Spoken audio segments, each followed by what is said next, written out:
ತಪ್ಪಿದೆ ಅನ್ನೋ ಮಾತನ್ನ ಮತ್ತೊಮ್ಮೆ ಹೇಳ್ತಾ ಈ ಘಟನೆ ಈ ಸಮಾವೇಶ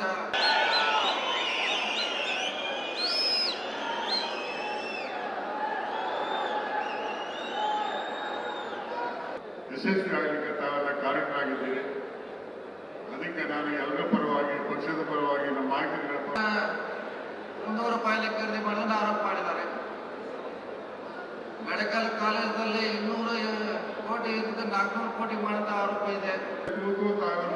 ಈಗಾಗಲೇ ಸಾಕಷ್ಟು ನಮ್ಮ ಹಿರಿಯ ಮಂತ್ರಿಗಳು ಮಾತಾಡಿದ್ದಾರೆ. ಇದು ಕೇವಲ ಒಂದು 3-4 ಜನ ಮಾತ್ರ ಮಾತಾಡ್ತಾರೆ. ನಿಮಗೆ ಗೊತ್ತಾಗ್ಲಿಲ್ವಾ? ಎನ್ಕ್ವೈರಿ ನಡೀತಾ ಇದೆ. 90 ಕೋಟಿದು ಪ್ರಾಸಿಕ್ಯೂಷನ್ ಆಜ್ಞೆ ಮಾಡಿದ್ದೀವಿ.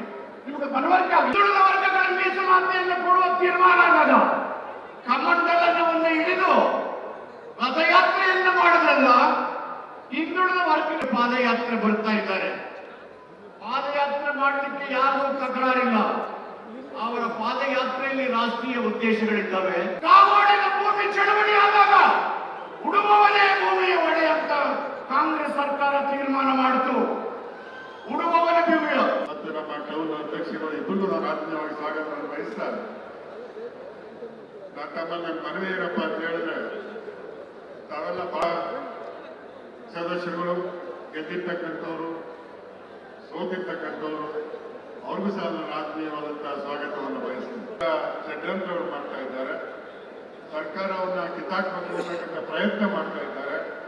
ಅವರ ವಿರುದ್ಧವಾದಂತಹ ಹೋರಾಟ ಮತ್ತು ಕರಪ್ಷನ್ ಎಷ್ಟಾಗುತ್ತೆ. ಇವತ್ತು ಮಂತ್ರಿಮಂಡಲ ಸಂಪೂರ್ಣ ಮಂತ್ರಿಗಳಿದ್ದಾರೆ ಮಾಡ್ತಾ ಮತ್ತು ಈ ಮಾಧ್ಯಮದ ಗೆಳೆಯರು, ನಮ್ಮ ಮಾಧ್ಯಮದ ಗೆಳೆಯರು ನಮಗೆ ಬಹಳ ಸಹಕಾರ ಕೊಟ್ಟಿದ್ದಾರೆ. ಅವ್ರಿಗೂ ಸಹ ಚಕ್ರವನ್ನು ಕಟ್ಟಿ 2013ನೇ ಇಸ್ವಿನಲ್ಲಿ 135 ಜನ ಶಾಸಕರು ವಿಧಾನಸಭೆ ಒಡ್ಲಿಕ್ಕೆ ಸಾರ್ವಜನಿಕ ಜೀವನದ ಮೌಲ್ಯಗಳ ಅರಿವಿಲ್ಲದೆ ಇರ್ತಕ್ಕಂಥವರು ಬಾಯಿಗೆ ಬಂದಂತೆ ಮಾತಾಡ್ತಾ ಇದ್ದೀರಿ. ಆಂದೋಲನವನ್ನು ಮಾಡಿದಂತಹ ದಿನ ಇಂದಿನ ಜನಾಂದೋಲನಕ್ಕೂ ಭಾರತದ ಕ್ವಿಟ್ ಇಂಡಿಯಾ ಚಳವಳಿಗೂ ಆಳವಾದಂತಹ ಪರಿಶೀಲನೆ ಇರಬೇಕು. ಅದಕ್ಕೆ ಸಾಕಷ್ಟು ಪುರಾವೆಗಳು, ಸಾಕ್ಷಿಗಳಿರಬೇಕು. ಲೋಕಾಯುಕ್ತದ ಪೊಲೀಸ್ ತನಿಖೆ ಏನಾಗುತ್ತೆ ಅಂತ ಗೊತ್ತಾಗಬೇಕು. ಬ್ಯಾಂಕ್ನ ಅಧಿಕಾರಿ, ಕೇಂದ್ರ ಸರ್ಕಾರದ ಅಧೀನದ ಬ್ಯಾಂಕ್ನ ಅಧಿಕಾರಿ ನಾಪತ್ತೆ ಆಗಿದ್ದಾರೆ. ಫೈನಾನ್ಸ್ ಮಿನಿಸ್ಟರ್ ಜನರೇ ಜನಾಂದೋಲನವನ್ನ ನಡೆಸುವಂತ ಒಂದು ದೊಡ್ಡ ಐತಿಹಾಸಿಕ ಕ್ಷಣಕ್ಕೆ ಈ ಕಾಳೆಯನ್ನ ಊದಬೇಕು ಅಂತ ಕೂಡ ಜ್ಯೋತಿ ಬೆಳೆಸಿದ ಮೇಲೆ ವಿನಂತಿ ಮಾಡ್ತೀನಿ.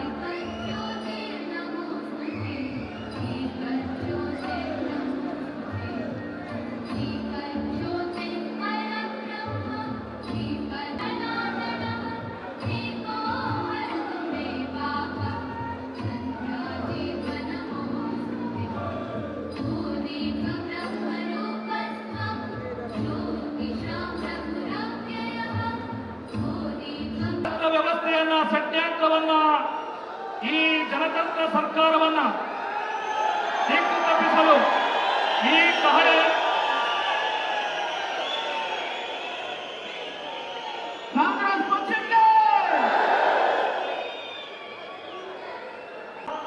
ಒಳಗಿಸುವುದರ ಮೂಲಕ ಷಡ್ಯಂತ್ರ, ಈ ಸರ್ಕಾರದ ವಿರುದ್ಧ ಷಡ್ಯಂತ್ರ ಮಾಡುತ್ತಿರುವ ಜನರ ವಿರುದ್ಧ ಜನಾಂದೋಲನಕ್ಕೆ ಈ ಕಾಳೆಯನ್ನು ಊದುವುದರ ಮೂಲಕ ಜನಾಂದೋಲನ ಅಧಿಕೃತಗೊಳಿಸಬೇಕೆಂದು ವಿನಂತಿ ಮಾಡ್ತೀನಿ.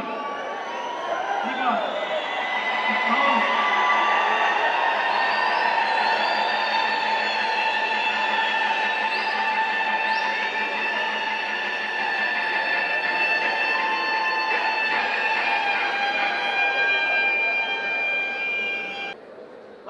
ತಾರೀಕು ಒಬ್ಬ ಕಾರ್ಯಕರ್ತ ಲೋಕಾಯುಕ್ತ ಕೊಡ್ತಾನೆ, ಒಂದು ವಾರ ವೇಟ್ ಮಾಡಕ್ ಸಿಗ್ತಾ ಇಲ್ಲ. 20 ತಾರೀಕಿಗೆ ರಾಜ್ಯಪಾಲ ಕೊಡ್ತಾನೆ. ಮುಂಬಯಿಯ ಗೋವಾಳಿಯ ಮೈದಾನದಲ್ಲಿ ಗಾಂಧೀಜಿಯವರು ಮಾಡು ಇಲ್ಲವೇ ಮಡಿ ಎಂಬ ಘೋಷಣೆಯೊಂದಿಗೆ ಈ ಚಳುವಳಿ ನಡೆಸುವುದಾಗಿ ಕರೆ ನೀಡಿದರು. ಮುಂದೆ ಆ ಮೈದಾನ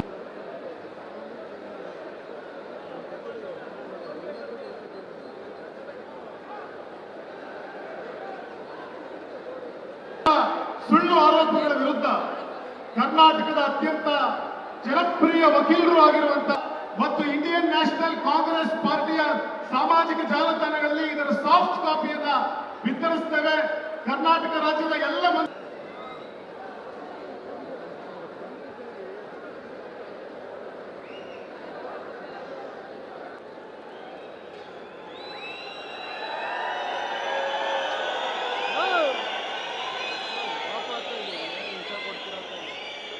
ವಸಾಹತುಶಾಹಿ ರಾಷ್ಟ್ರಗಳಲ್ಲಿನ ಜನರಿಗೂ ಸ್ಫೂರ್ತಿಯಾಯಿತು. ತಾವೂ ಸಹ ಹೋರಾಟ ಮಾಡಿದರೆ ದಾಸ್ಯದಿಂದ ಮುಕ್ತಿ ಹೊಂದಬಹುದು ಎಂಬ ಭಾವನೆ ಜನರಲ್ಲಿ ಮೊಳಕೆಯೊಡೆಯಿತು.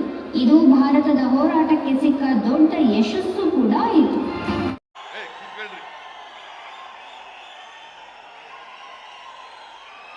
ಈಗ ನಿಮ್ ಗಲಾಟೆ ಕೇಳಬೇಕು, ನನ್ನ ಭಾಷಣ ಕೇಳ್ತೀರಾ? ದಯಮಾಡಿ ಕೂತ್ಕೊಳ್ಳಿ ಪ್ಲೀಸ್. ನಿಮ್ಮ ಅಭಿಮಾನಕ್ಕೆ, ನಿಮ್ಮ ಪ್ರೀತಿಗೆ ಸಹಸ್ರ ಸಹಸ್ರ ಧನ್ಯವಾದಗಳು. ಕೂತ್ಕೊಳ್ಳಿ ಪ್ಲೀಸ್. ಏಯ್ ಕೂಡ್ರಿ.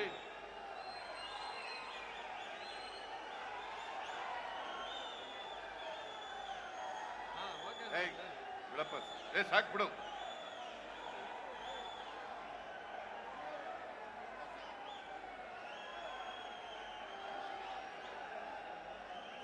ಅಖಿಲ ಭಾರತ ಕಾಂಗ್ರೆಸ್ ಪಕ್ಷದ ಪ್ರಧಾನ ಕಾರ್ಯದರ್ಶಿಗಳು, ಕರ್ನಾಟಕ ರಾಜ್ಯದ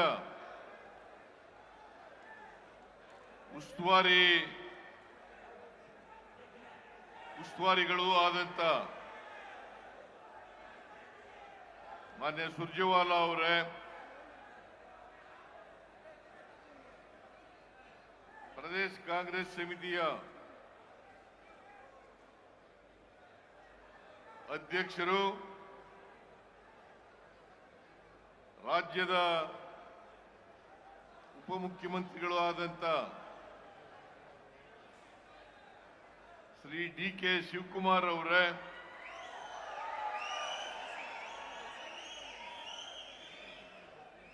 ವೇದಿಕೆ ಮೇಲಿರ್ತಕ್ಕಂಥ ಎಲ್ಲ ಸಚಿವ ಸಹೋದ್ಯೋಗಿಗಳೇ, 2 ಸಾರಿ ಮುಖ್ಯಮಂತ್ರಿ ಆಗಿದ್ದೇನೆ. 2013ರಿಂದ 2018ರವರೆಗೆ ಈ ರಾಜ್ಯದ ಜನರ ಆಶೀರ್ವಾದದಿಂದ, ಶಾಸಕರ ಬೆಂಬಲದಿಂದ ನಾನು ಮುಖ್ಯಮಂತ್ರಿ ಆಗ್ತಕ್ಕಂಥ ಅವಕಾಶ ಸಿಕ್ಕಿತ್ತು. ಮತ್ತೆ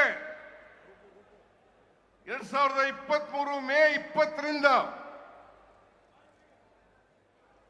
ಕರ್ನಾಟಕದಲ್ಲಿ 2ನೇ ಬಾರಿ ಮುಖ್ಯಮಂತ್ರಿ ಆಗ್ತಕ್ಕಂಥ ಅವಕಾಶ ಸಿಕ್ಕಿದೆ. ಈ 40 ವರ್ಷಗಳ ಸುದೀರ್ಘ ರಾಜಕಾರಣದಲ್ಲಿ ನನ್ನ ಮೇಲೆ ಯಾವುದೇ ಕಪ್ಪು ಚುಕ್ಕಿ ಇಲ್ಲ.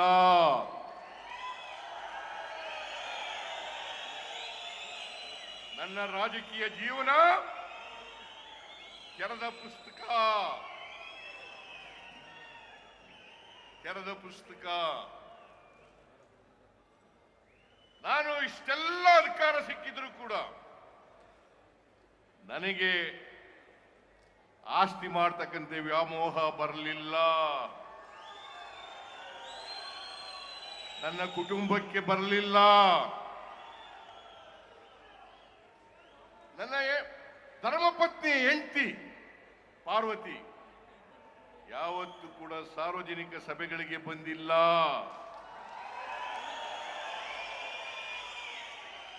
ನಾನು ಮಂತ್ರಿ ಆಗಲಿ ಮುಖ್ಯಮಂತ್ರಿ ಆಗಲಿ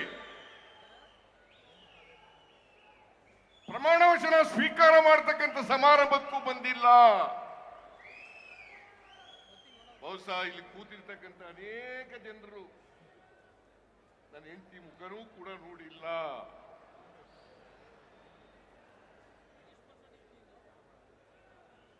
ಅವರು ತಪ್ಪು ಮಾಡಲಿಕ್ಕೆ ಸಾಧ್ಯನಾ? ನಾನು ತಪ್ಪು ಮಾಡಲಿಕ್ಕೆ ಸಾಧ್ಯನಾ? ಈ ರಾಜ್ಯದ ಜನರಿಗೆ ದ್ರೋಹ ಮಾಡಲಿಕ್ಕೆ ಸಾಧ್ಯನಾ? ಯಾವತ್ತೂ ಕೂಡ ದ್ರೋಹ ಮಾಡಲ್ಲ. ಮಾಡಿಲ್ಲ, ಮಾಡೋದು ಇಲ್ಲ. ನಾನು ಎಲ್ಲಿವರೆಗೆ ರಾಜಕೀಯದಲ್ಲಿ ಇರ್ತೀನಿ ಅಲ್ಲಿವರೆಗೆ ಮಾಡಲ್ಲ.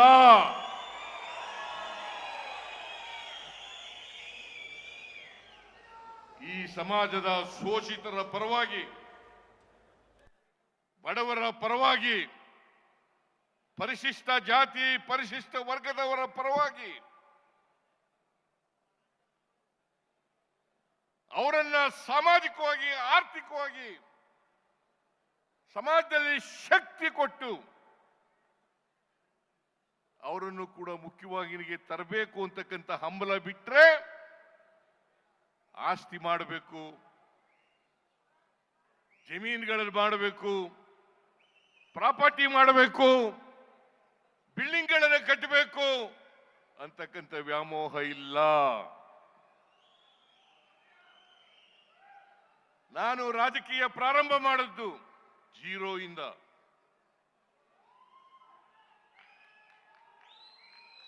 ನಿಮಗೆ ನಿಜ ಹೇಳಬೇಕು ಅಂದ್ರೆ 1983ನೇ ಇಸ್ವಿನಲ್ಲಿ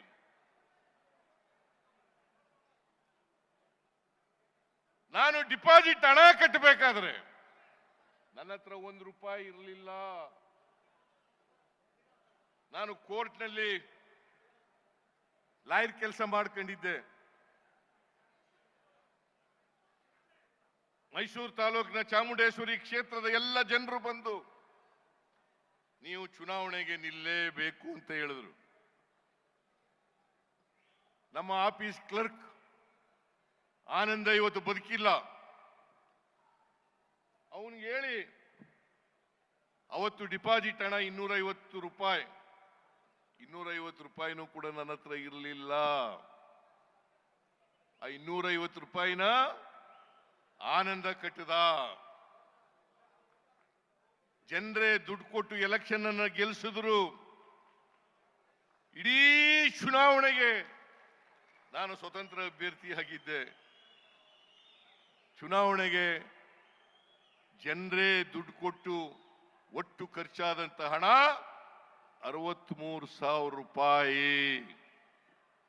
ನಾನು ಇವತ್ತಿಗೂ ಕೂಡ ನಮ್ಮ ಅಪ್ಪ ಶ್ರೀಮಂತ ಅಲ್ಲ, ನಮ್ಮ ಕುಟುಂಬ ಶ್ರೀಮಂತ ಕುಟುಂಬ ಅಲ್ಲ, ಆದ್ರೆ ಹೊಟ್ಟೆ ಬಟ್ಟೆಗೆ ನೇರವಾಗಿದ್ದಂತ ಕುಟುಂಬ. ಹಾಗಾಗಿ ನಮ್ಮಪ್ಪ ರಾಜಕೀಯಕ್ಕೆ ಬರಬೇಡ ಅಂತ ಹೇಳ್ತಿದ್ದ. ನೀನು ರಾಜಕೀಯಕ್ಕೆ, ನಾನು ತಾಲೂಕು ಬೋರ್ಡ್ ಎಲೆಕ್ಷನ್ ನಿಂತ್ಗೆ 1978ನೇ ಇಸ್ವಿನಲ್ಲಿ ನಮ್ಮಪ್ಪನ ಕೇಳದೆ ಹೋಗಿ ತಾಲೂಕು ಅಭಿವೃದ್ಧಿ ಮಂಡಳಿಗೆ ನಿಲ್ಬೇಕು ಅಂತ ಇದ್ದೀನಿ, ನನಗೆ ಒಪ್ಪಿಗೆ ಕೊಡು ಅಂತ ಕೇಳಿದೆ ನಮ್ಮ ಅಪ್ಪನಿಗೆ. ನೀನು ಚುನಾವಣೆಗೆ ನಿಲ್ಕೂಡುದು ಅಂತ ನಮ್ಮ ಅಪ್ಪ ಹಠ ಮಾಡಿದ್ರು. ನಾನು ಊರಿನವರೆಲ್ಲ ಪಂಚಾಯಿತಿ ಸೇರಿಸಿದೆ. ನೀವು ದುಡ್ಡು ಕೊಡಬೇಡಪ್ಪ, ₹1 ಕೊಡಬೇಡ, ನಾನು ಚುನಾವಣೆ ನಿಂತ್ಕೋತೀನಿ, ಗೆದ್ದು ಬರ್ತೀನಿ ಅಂತ ಹೇಳಿ ಪಂಚಾಯತಿನಲ್ಲಿ ತೀರ್ಮಾನ ಮಾಡಿ ಪಂಚಾಯತಿಯವರೆಲ್ಲ ಹೇಳಿದ ಮೇಲೆ ನಮ್ಮ ಅಪ್ಪ ಒಪ್ಕೊಂಡ.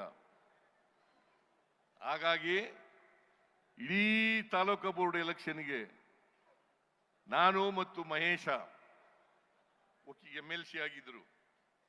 ಅವನು ಸ್ಕೂಟ್ರು, ಆ ಸ್ಕೂಟ್ರಲ್ಲಿ ಆಂಬ್ಯುಲೆನ್ಸ್ ಹಂಚಿಗೆ ಬಂದು ಚುನಾವಣೆಯಲ್ಲಿ ಗೆದ್ದೆ ನಾನು. 83ರಲ್ಲಿ ನಿಮ್ಗೆಲ್ಲ ಗೊತ್ತಿದೆ, ನೀವೇ ಗೆಲ್ಲಿಸಿದವರು ಅನೇಕ ಜನ ಚಾಮುಂಡೇಶ್ವರಿ ಕ್ಷೇತ್ರದ ಜನ ಇಲ್ಲಿದ್ದೀರಿ. ನೀವೇ ಗೆಲ್ಲಿಸಿದ್ರಿ. ₹63,000 ಚುನಾವಣೆ ಖರ್ಚಾಯ್ತು. 2 ವರ್ಷ ಶಾಸಕನಾಗಿದ್ದೆ. ಮತ್ತೆ ಚುನಾವಣೆ ಬಂತು, ಮತ್ತೆ ಜನರೇ ಗೆಲ್ಲಿಸಿದ್ರು.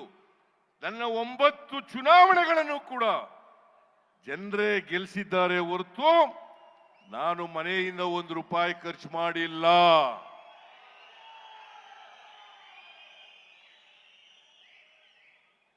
ನಾನು ರಾಜಕೀಯವಾಗಿ ಈ ಸಮಾಜದಲ್ಲಿರ್ತಕ್ಕಂಥ ಬಡವರು, ದಲಿತರು, ಹಿಂದುಳಿದವರು, ಅಲ್ಪಸಂಖ್ಯಾತರು, ಮಹಿಳೆಯರು, ರೈತರು, ಇವರಿಗೆ ನ್ಯಾಯ ಸಿಕ್ಕಬೇಕು ಅಂತೇಳಿ ಹೋರಾಟ ಮಾಡ್ತಾ ಇದ್ದೀನಿ. ನಾನು ಬದುಕಿರೋವರೆಗೂ ಕೂಡ ಹೋರಾಟ ಮಾಡ್ತೀನಿ. ಈ ಬಿಜೆಪಿಯವರು ಜೆಡಿಎಸ್ನವರು ಸೇರ್ಕೊಂಡು ದುರುದ್ದೇಶದಿಂದ ಎಷ್ಟೇ ಪಾದಯಾತ್ರೆ ಮಾಡಿದ್ರು ಕೂಡ ನಾನು ಜಗ್ಗವನಲ್ಲ, ನಾನು ಬಗ್ಗವನು ಅಲ್ಲ.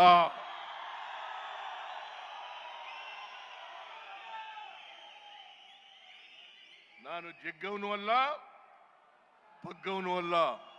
ನಿಮ್ಮ ಆಶೀರ್ವಾದ ಎಲ್ಲಿವರೆಗಿರ್ತದೆ ಅಲ್ಲಿವರೆಗೆ ನನಗೆ ಯಾರೂ ಕೂಡ ಮುಟ್ಲಿಕ್ಕೆ ಸಾಧ್ಯ ಇಲ್ಲ.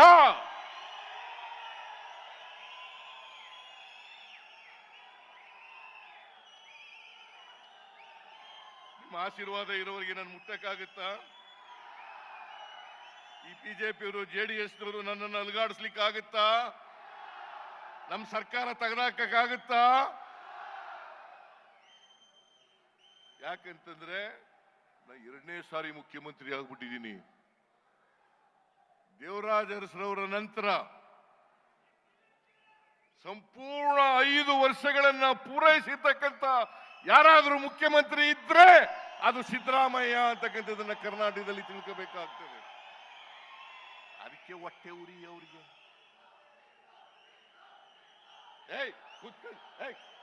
ಕೂತ್ಕೊಂಡ್ರ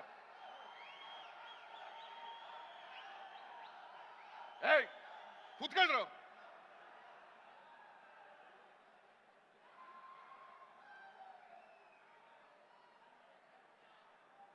ಎಲ್ಲಿವರೆಗೆ ನಿಮ್ಮ ಆಶೀರ್ವಾದ ಇರ್ತದೆ,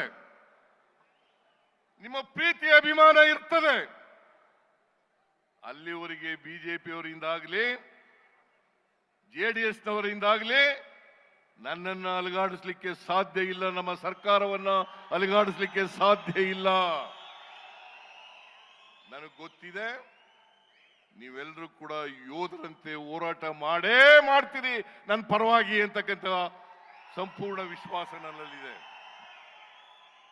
ಮಹಾತ್ಮ ಗಾಂಧೀಜಿಯವರು, ಅಂಬೇಡ್ಕರ್ ಅವರು ಹೇಳ್ತಾ ಇದ್ರು, ನಮ್ಮ ಸಂವಿಧಾನಕ್ಕೆ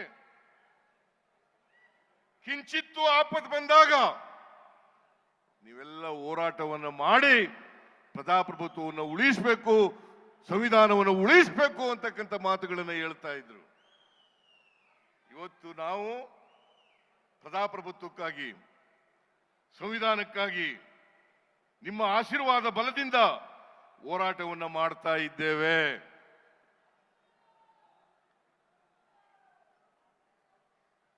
ಈ ಸಾರಿ ವಿಧಾನಸಭೆ ಕರೆದಾಗ ಸುಳ್ಳು ಆರೋಪಗಳನ್ನು ಮಾಡಿ ಮಹರ್ಷಿ ವಾಲ್ಮೀಕಿ ಅಭಿವೃದ್ಧಿ ನಿಗಮದಲ್ಲಿ ಭ್ರಷ್ಟಾಚಾರ ಆಗಿದೆ. ನಾನು ಭ್ರಷ್ಟಾಚಾರ ಆಗಿಲ್ಲ ಅಂತ ಹೇಳಲೇ ಇಲ್ಲ. ಭ್ರಷ್ಟಾಚಾರ ಆಗಿದೆ. ಆದರೆ ವಾಲ್ಮೀಕಿ ಅಭಿವೃದ್ಧಿ ನಿಗಮದಲ್ಲಿ ನಡೆದಿರ್ತಕ್ಕಂಥ ಭ್ರಷ್ಟಾಚಾರಕ್ಕೂ ನಮಗೂ ಸಂಬಂಧ ಇಲ್ಲ. ಫೈನಾನ್ಸ್ ಮಿನಿಸ್ಟರ್ಗೂ ಅದಕ್ಕೂ ಸಂಬಂಧ ಇಲ್ಲ. ನನ್ನನ್ನ ರಾಜಕೀಯವಾಗಿ ತುಳಿಬೇಕು, ಸಿಕ್ಕಿಸ್ಬೇಕು ಅಂತ ಹೇಳಿ ಕುಟಿಲ ಪ್ರಯತ್ನವನ್ನ ಮಾಡಿದ್ರು.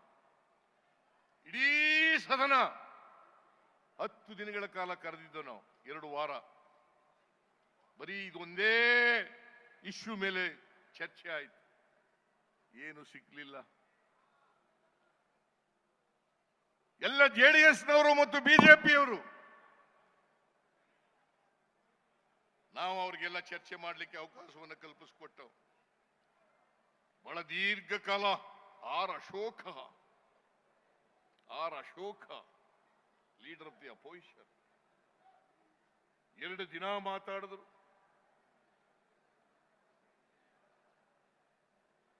ಅಸಂಬದ್ಧವಾಗಿ ಮಾತಾಡಿದ್ರು. ಯಾವುದೇ ದಾಖಲಾತಿಗಳನ್ನ ಇಟ್ಟುಕೊಂಡು ಚರ್ಚೆ ಮಾಡಲಿಲ್ಲ.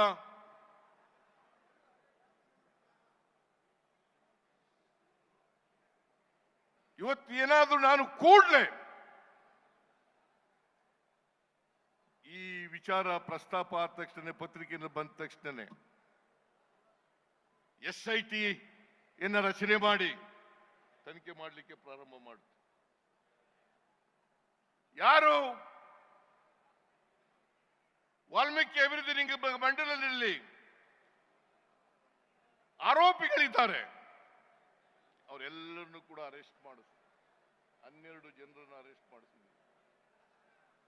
12 ಜನರನ್ನು ಅರೆಸ್ಟ್ ಮಾಡಿದ್ದೀವಿ.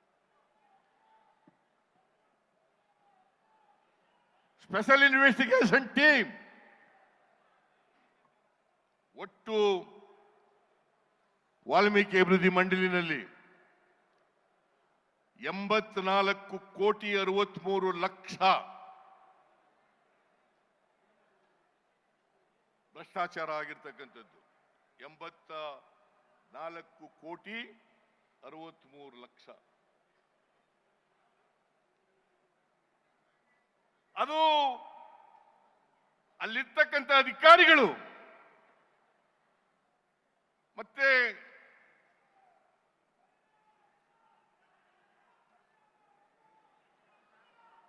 ಅಲ್ಲಿರ್ತಕ್ಕಂಥ ಅಧಿಕಾರಿಗಳು ಯಾರು ಬರ್ಕೊಟ್ಟವರು